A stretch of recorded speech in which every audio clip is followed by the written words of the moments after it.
So if you have a rental, this is why you don't allow your tenants to smoke.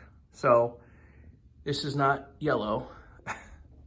There's no tint to this. This is tar. This is literally from smoking, is what that is. That's all that is. And I'm going to show you how to get it off. But for the most part, if you can avoid this situation, try to avoid it at all costs. That is disgusting.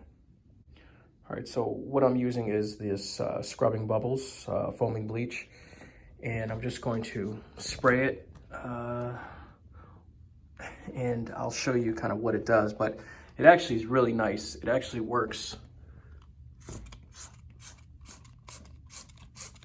very good. So if you notice, see how I'm spraying it, and up here it's starting to come off a little bit.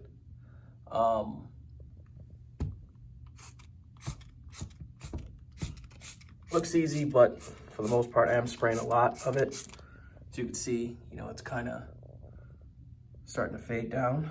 I definitely recommend it. Here's kind of a window that I still have to do a little bit more, but I just want to give you a general idea of, you know, how much different this window looks compared to this window.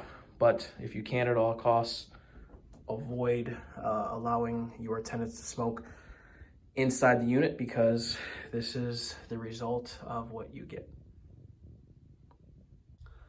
So here's the after.